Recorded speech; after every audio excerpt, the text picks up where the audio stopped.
Malasiki ay isang unlad na bayan sa lalawigan ng Pangasinan na napapaligiran ng kalapit-bayan nitong Santa Barbara at siyudad ng Urdaneta sa Hilaga, Basista at Alcala sa katimugang bahagi, bayan ng Vilasi sa Silangan at siyudad ng San Carlos sa Kanluran. Ang bayan ng Malasiki ay kabilang sa ikatlong distrito ng Pangasinan. Ito ay binubuo ng 73 barangay na may populasyong humigit kumulang 165,000 katao. Bilang isang bayan na may malagong kabuhayang agro-industrial, pangunahing produkto dito ay karneng manok, baboy at baka, mga gulay at mais. At dahil nga napapalibutan ng mga progresibong bayan, ang Malasiki ay sentro din ng kalakal at negosyo tulad ng mga panaderya, furniture and woodcraft business, paggawaan ng mga sasakyan, at industriya ng bakal at asero. Nitong nakaraang Pebrero, habang ako ay nasa bakasyon sa lalawigan ng Pangasinan, ay binisita ko sa unang pagkakataon ang bayan ng Malasiki. At dito nakapanayam ko ang alkalde nitong si Mayor Noel Anthony Haslani upang kamustahin ang naturang bayan. Yes, sa ating turismo, it's an agri-town, and we have just open our Kirmat Festival. Yun po yung masasabi naming talagang born na Malasiki kasi from the word lasi would mean Kirmat or thunder, kwan po yun. Nakita ko lang yan nung homily ni Bishop Socrates Villegas na yung palang Malasiki ay sango doon sa yung unang kwan ng Malasiki, history sinasabi may 3 daw na kwan, Espanyol na naglalakad. Yung isa sabi niya, mala, sabi niya, bad, hindi maganda. Yung sumusunod sa kanya, si, sabi niya, na sumang-ayon. Yes. Yung pangatlo, hindi niya narinig, ke, sabi niya. Kaya siguro, yun ang interpretation doon, mala, sabi. Swampy or what. Pero yung pala, yung homily is that lasi. After a thunderstorm, the resiliency of our kabaluyans ay strong. Dahil kahit na may unos ng bagyo or thunderstorm, yung mga they lift themselves up na gumawa pa ng remedyo or solusyon sa naging kainatnan nila sa kwan. And after that din, sa pagpulot ng mga sila ng muebles, yung mga puno, and syempre, after a thunderstorm, may ulan. Kaya there is water. So doon pala nanggaling yung word na Malasiki. Yes, yung pangalawa. Ano po yung tawag doon sa festival na yun? Kirmat. Kirmat. Paano niyo po ginagawa yun? Anong makikita namin? Well, yung kagaya ng mga street dancing or on the lights, kwan po yun. The very first time na mayroong ganun na festival. Punta po tayo dun sa agriculture. Sabi niyo, Malasiki sa agricultural land. Ano po yung mga major products natin dito? May mga sibuyas kami, may tabako, corn, second crop dito, palay, yung mga malapit dun sa bundok dito, at mga irrigation canals dito. So, yun ang mga main kwan po ng kamusta naman po ang production natin? Okay naman. Mga vegetables din, okay din. Okra, talong, mga beans. Meron pa kayong mga programa para sa mga magsasaka natin? Yes. Yearly, this is a yearly appropriation since became mayor, and when I was still vice mayor, we are giving, before nung vice mayor ako, nagpanukala ako ng 500 pesos para sa kanilang mga kagamitin sa krudo, man lang, financial assistance, until such time that when I became the mayor, we already have yearly appropriations for palay seeds, corn seeds, abono or fertilizers, and sometimes we give machineries to our farmers. So, yun po ang kwan.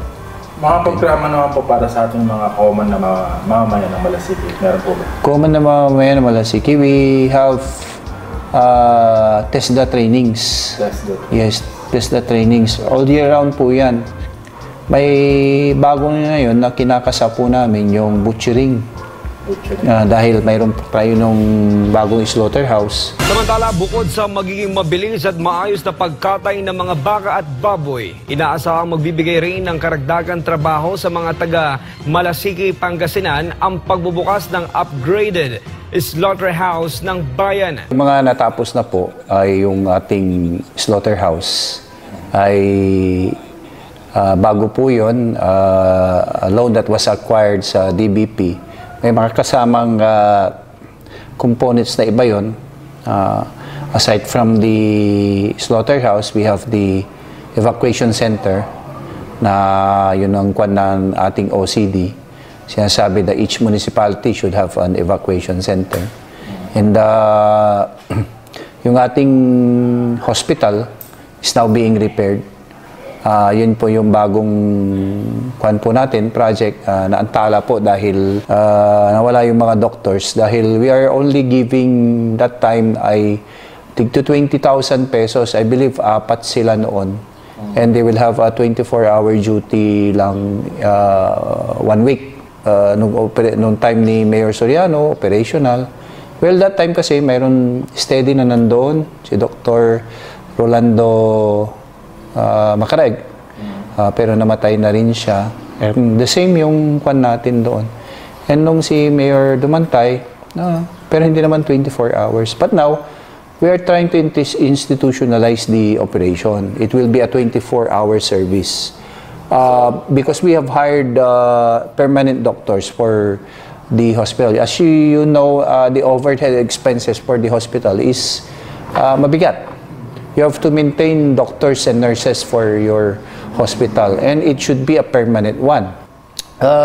We have now 3 doctors there, and we have appropriated 1 contract of service na doctor for having it operational for 24 hours. Before, wala pong permanent yan eh. Po permanent sila. So, we have also had ordinance na nag-recreate ng mga doctors and nurses for position. So, permanent position po yan. So, aside from the hospital, we got a super RHU from DOH, regional office, na nandoon sa ating evacuation center tabi. Super RHU, which is having a cluster of the 15 barangay sa Aplan. So, super RHU would mean laboratory. Mayroong mga X-ray facility. Siguro pati yung kwan natin, ultrasound. And we need another doctor there to man the said super RHU. Operating from Mondays to Friday. Tapos mayroon po kaming counterpart, mga tubig, and yung development ng kanyang area. So, doon po ang next kwan ng aming government ngayon. Kasi we are now 165,000 in population and 91,000 in voting population. So we need to have this Abiglaman program for our constituents. And Abiglaman, yes, health. For health, yes. And planning na may programa na kami dyan to have another super ratio doon sa part na yun. Kasi dito, mayroon dito sa poblasyon, mayroon din doon. And siguro, dalawa pa yan, yung isa doon sa banda roon. Parang may main, merong annex, gano'n? Or independent sila na? Parang kwan na rin, sa MHO na rin natin yan, yung Municipal Health Office din natin yan, which is also yung may sariling hospital din. So, yun po ang talagang trust po namin para sa health. So, looking forward to mayroong sanang mag-donate ng lote doon sa part na yun para sa ating super ratio. Kasi may nakuha ka ako uli na ganun program, pero lote ang problema po natin. Lote. Opo. Mayor, yung sa hospital, ilang beds po siya? Minsan sinisiksik ng 40 doon. Oh, parang Nung pag nandun na sa aisle yung mga patients doon yung kwan natin. So, we have renovated that. Siguro yun ang nasabi ng kalabang ko, inuna ko raw yung slaughterhouse bill. Hindi po ganun yung kaagad-agad because you need cash backing when you say personnel services, and we are obliged to have 45% of our personnel services only. You don't go beyond the 45%. So in other words, inuna niyo muna kung ano yung possible and practical. Yes, possible. And total sa health din naman yung para sa hayop For human consumption din yun. Which is yung sa hospital in Irish kasi maproseso, parang gano'n. Hindi lang yan, yung personnel. Yung personnel. Your personnel, you're talking about the salaries and wages of the personnel. And the thing there is that when you're talking about 45% of the salaries of employees, permanent employees, it also has this kasama doon sa 45%, yung mga allowances, yung mga kwan po natin, additional remuneration, katulad ng terminal leave pay, kasama po yun doon sa appropriation. And you cannot get from capital outlay or kung na ilagay mo doon. Hindi pwede, that's a no-no. Or getting personal services money and put it on the capital outlay. So kailangan ihingi ng panibagong yun, budget yun. When there was this Mandanas Garcia ruling, nabuhayan ako. Because nanalo nung yung kaso ng 2019 and it will be implemented 2021. So, 2 years yung computation nila. So, 2019 nanalo, 2021 daw. Malaki ang budget nun. Kaya lang, 2022, yung 2020 will be the computation for 2022. Nabawasan kasi pandemic. Walang income ang national government.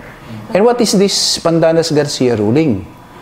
They have fought for the local government units na yung nasa local government code na yung national taxes ay magbibigay dito sa local government units. Nandun din sa local government, pero ang national government hindi niya in-include yung mga ibang taxes na kagaya ng sa customs and others. Sa airport siguro, mga ganun. Siguro may mga taxes yun siguro, So, hindi yun na-include. So, ngayon, in-include yun. So, nagkaroon ng increase 2021, 2022, hindi naman binawi yun based on the computation of 2020. So, nabawasan ulit, halos ganun yung in-increase na nabawas noong 2022. Comes now 2023. Iyon ang final kasi tumataas na yung ng taxes, kumbaga, yung collection ng national government. So, na ako para sa doctors and nurses, creation of positions for medical personnel. So matagal na palang pinaplano yun? Yung services, yung... Yes, actually, health, ganun. My hands are tied on my first term. Kasi first term and magse-second term. Kasi naabutan ng pandemic 2016. 2016 pa pinaplanong i-renovate? Yung doctor. Doctors and nurses. Ang crucial dyan, yung ilalagay mong personnel. Hindi yung repair ng building. Oo. Importante yung personnel. Importante yung personnel. Kasi kung wala mga doktor, wala rin. Wala din naman. Come to think of it, kung nag-iisip sila at tutulong sila, they have already appropriated na yung Region 1 dito sa absorbing yung aming hospital. Oh, so yun, we can now, because of the Mandanas Garcia ruling, nanalo sila sa Supreme Court noon. That is why lumaki na yung pondo ng mga barangay, munisipyo, and mga component cities and province. Upgraded yung ating slaughters nung tayo na. Kasi we have visited several slaughterhouses, kagaya ng sa Pusurubio, yung Cabanatuan City.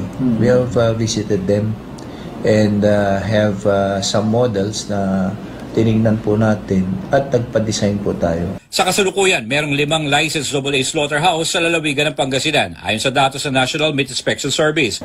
Napakaganda po ang ginawa niya dahil napakaganda po ang kanyang serbisyo dahil ang iniisip niya din po ang kalusugan, ang health ng ating mamamayan, public consumers. Palagi pong be aware po sa inyong kinakain na karne dahil ang ating kalusugan po ang aming first priority na binabantayan.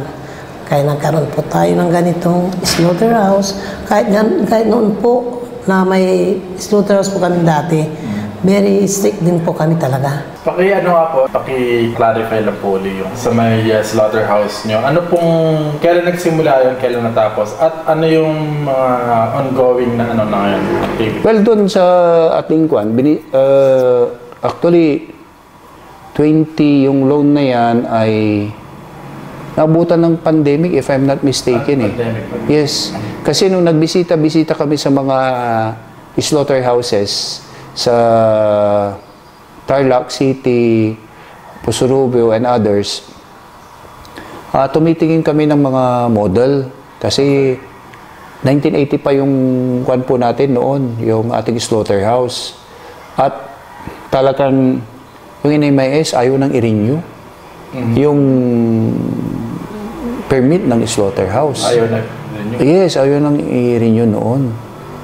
So, yun po, ang naging kwan yan, nag-loan, na-approve naman, may mga component din doon, ginawa pati yung kalsada doon, going through that facility. And we have gotten also yung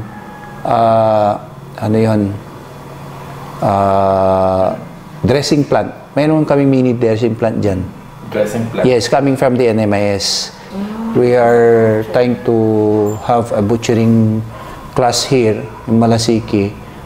Puro taga Malasiki lang ang tanggapin muna namin. Okay. We have funds for this one. Yung pong mga yung mga nag-under ng TESDA sa inyo, mga anong trabaho po ang kanilang na-expect na maging trabaho dito? Well, usually yung mga electrical, yung kwan pa, yung ating welding, mga industrial. Mga industrial. Mga 6 months. Opo. May small machine kwan po tayo. Small machine kwan, training. Okay. Mga pang-irrigation, pang-motor, mga ganun. Oo. Minsan nag-ano din, tinatayap namin sa kwan yung mga vehicles, mga makina, medyo malaki. Nag-ano kami, nag-sponsor kami ng tuitions ng mga po natin sa TESDA. Programa po sa mga kabataan. Meron po. Yes po. Marami po tayong sports activities dito. Katatapos lang po natin nung sa 7th Mayor Noel Heslani, yung chess. Nagpapa-table tennis din tayo. At may futsal rin eh. Nagpa-futsal din ako. Futsal. Tapos yung volleyball, minsan may 69 ang nagpasok. 69 teams. May isa rin dito na kwan din natin, kaibigan, na yung si King Philip. Sa basketball naman, bali 40 teams yung nagpasok sa kanya. So marami pang iba na aming kwan dinidevelop. Yung sa naman po Mayor, sa mga senior citizen? Sa mga senior citizen, mayroon naman sila nung 1% sa budget nila.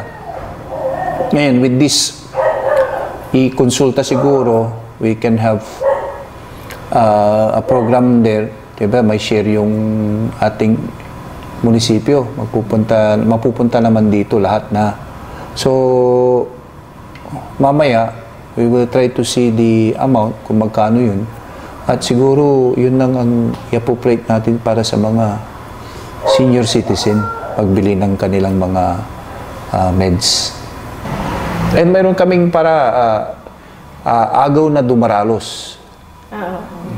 We have agaw na dumaralos. Parang araw ng mga farmers. Farmers Day.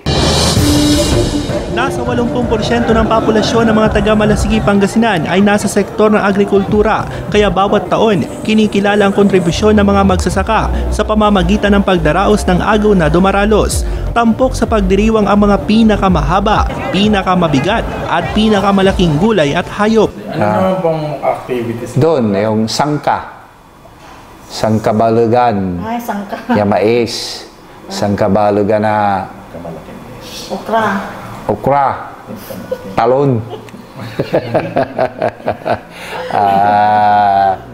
Ano yun, may mga alagang kambing na malalaki. Gano'n, sangka. Yung mga farm to market roads, meron tayo dito. Yun po ang aking talagang dinidevelop yung farm to market roads. Meron na kayo ngayon?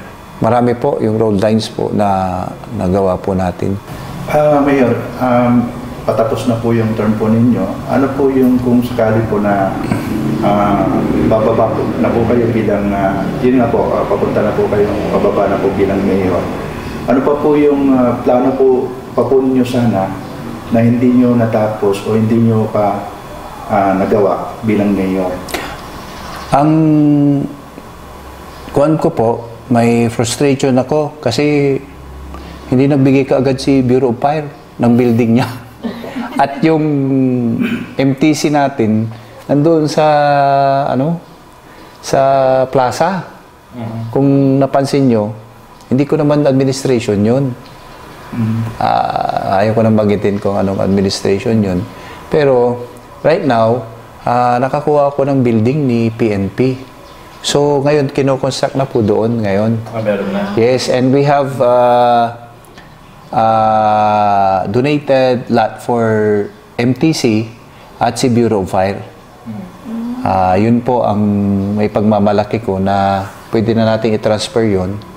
Basta may pondo yung national government. Siyempre, puro mga national government, you can spend for them. Kasi iba naman yun eh.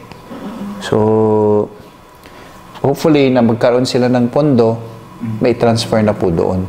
At mayroon po kaming government center. Opo.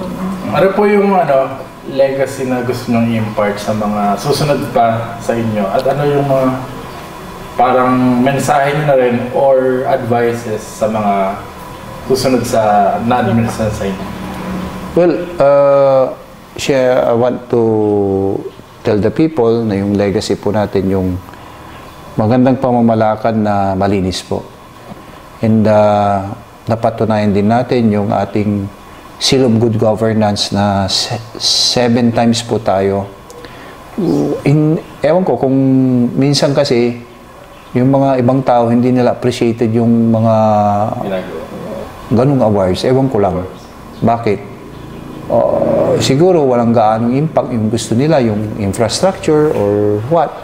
Marami po naman tayo dahil yung po natin, farm to market road, for their products na hindi maantalan na pupunta ng poblasyon or pupunta sa mga farmlands nila. At yung po natin, yung pagsunod sa protocols, we have now our business one-stop shop.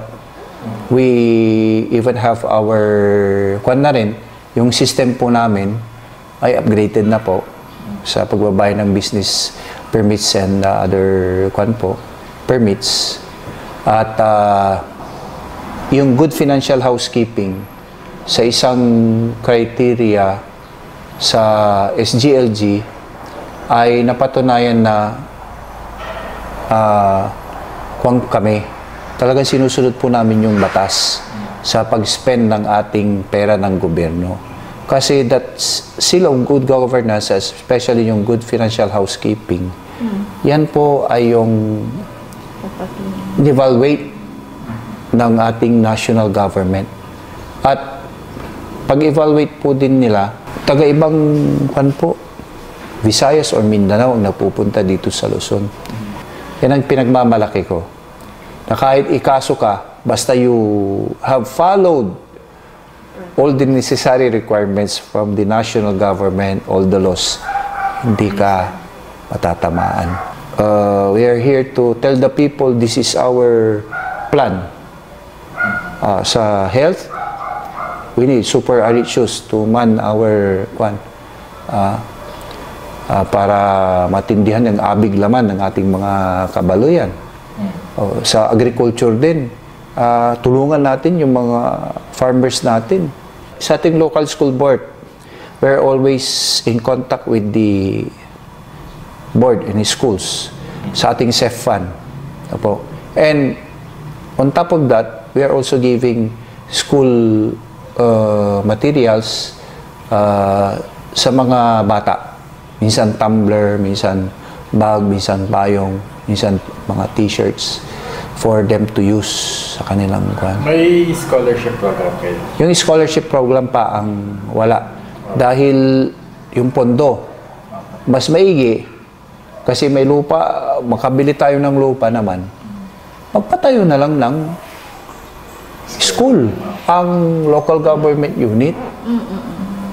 That is my dream also sana, na magkaroon. Dahil kung pupunta po kayo ng Kalasyaw, mostly na kanyang estudyante at dagupan, galing ng Malasiki. Punta ka ng Bayangbang, Malasiki. San Carlos, Malasiki pa. Kung mayroon tayong kahit na 1 hektarya na pagpapatayuan, pwede na yun ng polytechnic, gaya ng pinatayo ni Governor Monmon. Marami po tayong matatawag kasi sa 3rd District, this is a very populous area. So, one thing yun na gusto ko sanang ma-programa kung sakasakaling papalarin po tayo bilang Vice Mayor.